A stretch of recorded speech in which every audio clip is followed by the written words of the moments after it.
Oh man, this is heavy.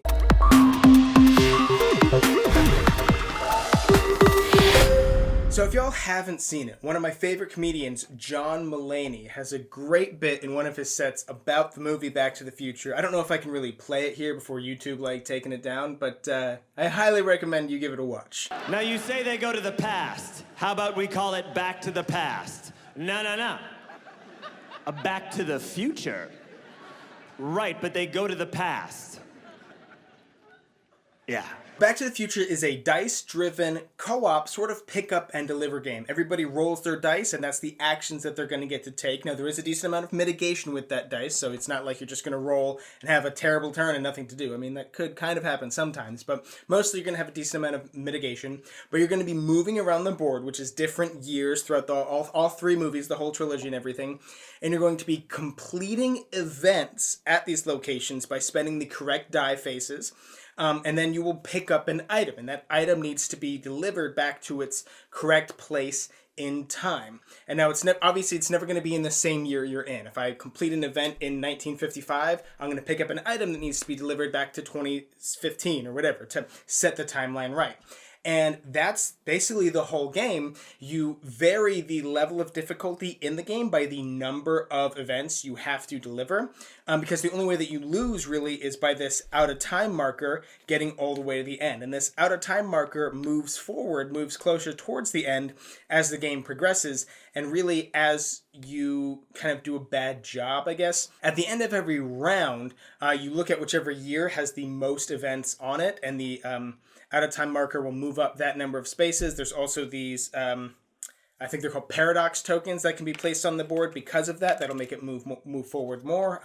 It's like Pandemic, right? And I feel bad making this comparison, but in most co-op games, there's always two things you've got to handle. Two basketballs spinning on each fingertip that you got to make sure that none of them wobble and fall off. While you do want to hurry up and deliver these items, you also want to be completing the events and kind of clearing the board. Because if you just do like one event and pick up an item and then spend the whole next turn going to deliver that item and you're not like clearing events along the way, well then eventually this out of time marker is going to get out of hand. And the game does feel like that it's either you are crushing, just boom, complete, no matter what, pick up something up, I'm right across the street from that, I can go boom, deliver that. Or it's like, wow, we're going to lose next turn. We're going to go up by 7 on this out of time marker and lose. Like, holy crap, we are getting our asses handed to us. So without explaining to you exactly how the game plays, and I basically gave you the skeletal structure there, right? You roll the dice, you spend the dice to move along the board and complete events. That's 90% of what you spend the dice to do.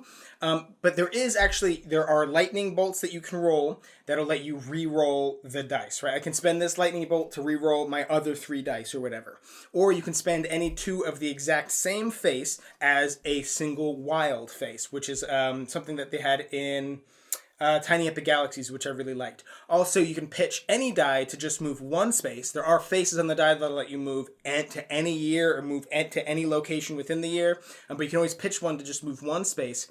And also, there is a wild symbol on the die specifically for completing events. The wrench or whatever, sometimes you specifically need a wrench to complete an event at a location, but this wrench can be spent on anything at that location. So there's a decent amount of mitigation. Now, you can run into the problem, and there's a couple of problems with this game, and I'll mention. Here's the first one is that you can just roll your dice and it's really weak. Now, if you roll a lot of the same symbol, okay, you spend 2 of the same symbol to get whatever you want. Okay, like there's a little bit of mitigation, but it is possible that you just roll your dice and like, I can't really do anything. Like, I guess I could do this and this and this, but that's a really weak turn.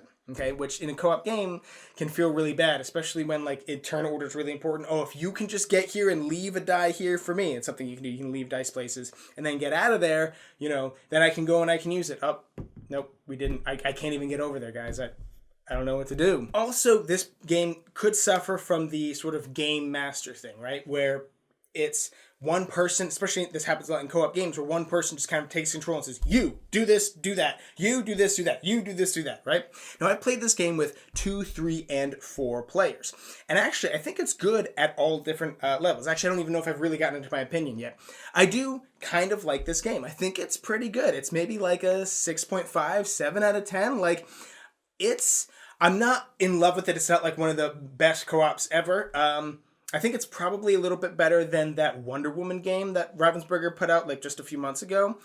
This one does have that Game Master problem that Wonder Woman does not, but I feel a little bit more, I like the theme more. I mean, I love these movies, but also it just feels, I like dice-driven games, it's very mathy. In Wonder Woman, there was a lot more up in the air because there's that programming thing of, I'm going to play these cards in this order, I hope it works. And here you're like, no, we're going to, you can look at the board and state and say, I know exactly what we're going to do, unless it's, your dice suck, you can spend that lightning bolt to re-roll them, and then we'll go from there. But you can still basically look at the board state and say, all right, I have like 95% of what we're going to do, and this is how it's going to work. Which that could be a problem, because I think it was a 3-player game I played. There was one person who was playing who wasn't really loving it, right? I don't know why. I mean, again, I like the game. The other guy who was playing with liked it, but my friend, he didn't really like it. And I noticed that after a while, he kept being like, so what should I do? And I'm like, oh, well, you could spend these to move there. You could deliver that to there, or you could clear this out. I think you have the right things for that. He's like, okay, I'll do that. And then he said again, like, so what should I do? I'm like, well, again, so these 2 could be spent as a wild. You could move up here. You could do that. And then after a while, I was like, are you not liking this? He's like, nah, not really. I want to make sure y'all know that I wasn't just taking control of his turn, telling him, you do this, that's how we'll win. He didn't really want to play, and he was kind of letting me take his turn for him. And I guess maybe for some people, if if they're a group of 4 people, 3 people want to play and one person doesn't really care, at least they don't have to expend too much brain power. They can just be like, all right, someone tell me what to do. All right, fine, I'll do that. I don't care. I'm just waiting for this to be over. I'll play on my phone. I'll drink my tea, and then we'll get to the real game I want to play. Maybe they're okay with that. The only other negative I guess I would say I have with this game, it's kind of similar to the idea that you could just roll your dice and, it's not really a great roll, and you're just kind of sort of stuck with it. There's a bit of mitigation, and maybe this could be fixed with like an expansion, but I almost wish there was more dice. Like there was more variance, because there's a little bit of mitigation, but it's not that much. It's like if I didn't roll the same symbol and none of these symbols really help me, I mean, I guess I can move here and wait or whatever, but it would be nice if there, again, like an expansion that makes Biff a bit more of a nuisance, that like there's a deck that controls him or something, and then you could roll dice to mitigate the deck or something. But for some reason, just the idea of just rolling 4 dice feels very minimal, especially when you don't have any good die faces. But hey, you got those lightning bolts.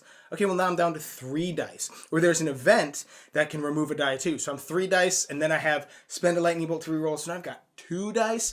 It just feels like there's a decent amount of time in the game where it feels like I'm not doing that much. Now, of course, there are, especially with these Einstein tokens you can get, which are basically just the faces of the die that anybody could spend.